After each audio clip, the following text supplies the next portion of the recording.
దొంగతనాలు ఎందుకు చేస్తారు? ఆ మాత్రం తెలియదా? డబ్బు కోసం, నగల కోసం, వాటితో జల్సా చేయడం కోసం. ఎక్కడ దొంగతనం జరిగినా దొంగల మోటివ్ మాత్రం అదే. ఈజీగా డబ్బు సంపాదించి లగ్జరీ లైఫ్ బతికేందుకు చోరీలు చేస్తారు దొంగలు. గతవారం మేడ్చల్ జిల్లాలో ఓ చోరీ జరిగింది.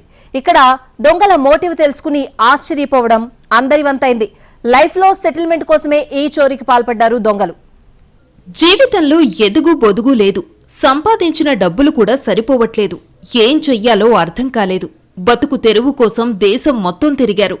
అయినప్పటికీ ఎక్కడా వీళ్లకు సరిపోయేంత సంపాదన లేదు. ఆర్థిక కష్టాలు పెద్ద మొత్తంలో ఉన్నాయి. అవి తీరడం చాలా కష్టం. అందుకే షార్ట్ కట్ ఒకటి ఆలోచించారు. ఏదో ఒక పని చెయ్యాలి, ఆ దెబ్బకు లైఫ్ సెటిల్ అయిపోవాలి. ఏదైనా పని చేసి ఒకేసారి జీవితంలో సెట్ కావాలి అనుకున్నారు. అందుకు దగ్గరిదారి దొంగతనం చేయటం ఒక్కటేనని భావించారు. రాజస్థాన్ నుంచి నలుగురు హైదరాబాద్కు వచ్చారు. శివారు ప్రాంతంలోని జ్యువెలరీ షాప్లో చోరీ చేశారు. దాదాపు 90 లక్షల రూపాయల విలువైన ఆభరణాలు దోచుకుని పరారయ్యారు. కానీ వారిని దురదృష్టం మరోసారి వెంటాడింది. పోలీసులు వెంటాడి వేటాడారు. వారి సొంత రాష్ట్రానికి వెళ్లి చెవులు పట్టి హైదరాబాద్కి లాక్కొచ్చారు. షామీర్పేట పోలీస్ స్టేషన్ పరిధిలోని తూముకుంటలో జగదీష్ అనే వ్యక్తి కృష్ణా జ్యువెలర్స్ పేరుతో బంగారం దుకాణాన్ని నిర్వహిస్తున్నారు. రాజీవ్ రహదారి పక్కనే ఉంది కృష్ణా జ్యువెలర్స్. యజమాని జగదీష్ కొడుకు గణేష్ రోజు మాదిరిగానే ఈ నెల 6న రాత్రి 9:30 గంటలకు దుకాణ షట్టర్కు తాళాలు వేసి ఇంటికి వెళ్లాడు. అర్ధరాత్రి దాటిన తర్వాత గుర్తు తెలియని వ్యక్తులు దుకాణం గ్రిల్స్ కు వేసిన తాళాన్ని పగలగొట్టి షట్టర్ను పైకెత్తి కిందకి జారకుండా ఇటుకలను అడ్డంగా పెట్టి లోపలికి ప్రవేశించారు.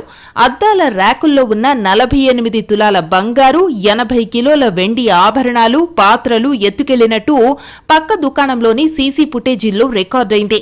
తెల్లవారిన తరువాత దుకాణం షట్టర్ తెరిచి ఉందని స్థానికులు గణేష్ కు సమాచారం అందించారు. గణేష్ తన తండ్రి జగదీష్ తో కలిసి సంఘటనా స్థలానికి వచ్చి చూసి చోరీ జరిగినట్టు నిర్ధారించుకుని షామీర్పేట పోలీసులకు సమాచారం అందించారు. పోలీసులు క్లూస్ టీంను రప్పించి ఆధారాలు సేకరించారు. ప్రధాన లాకర్లో ఉన్న బంగారాన్ని చోరీ చేసేందుకు దొంగలు ప్రయత్నించి విఫలమైనట్టు గుర్తించారు. అద్దాల ర్యాకుల్లో ఉన్న బంగారు, వెండి నగలు ఎత్తికెళ్లిపోయారు. సీసీ కెమెరాల హార్డ్ డిస్క్ ని కూడా తీసుకెళ్లిపోయారు. పోయిన సొత్తు విలువ దాదాపు 90 లక్షల రూపాయలు ఉంటుందని దుకాణ యజమాని తెలిపారు. కేసు నమోదు చేసిన పోలీసులు ఆ ప్రాంతంలోని సీసీ కెమెరాల ఫుటేజ్ ఆధారంగా దర్యాప్తును కొనసాగించారు. దొంగలు వెళ్లిన రూట్స్ ని పరిశీలిస్తూ పోగా రాజస్థాన్లో లింక్ దొరికింది. రాజస్థాన్కు చెందిన శంకర్ సింగ్, జలం సింగ్లను పోలీసులు అరెస్టు చేశారు. ఈ కేసులో నిందితులుగా ఉన్న హనుమంత్ సింగ్, శంకర్ సింగ్లు పరారీలో ఉన్నట్టు గుర్తించారు. వారి నుంచి బంగారు ఆభరణాలతో పాటు 46 కిలోల వెండి ఆభరణాలు స్వాధీనం చేసుకున్నారు. అయితే తాము ఎప్పుడూ దొంగతనాలు చేయలేదని, జీవితంలో సెటిల్ కావాలనే ఉద్దేశంతోనే ఫస్ట్ టైం చోరీకి పాల్పడినట్టు పోలీసులకు తెలిపారు దొంగలు.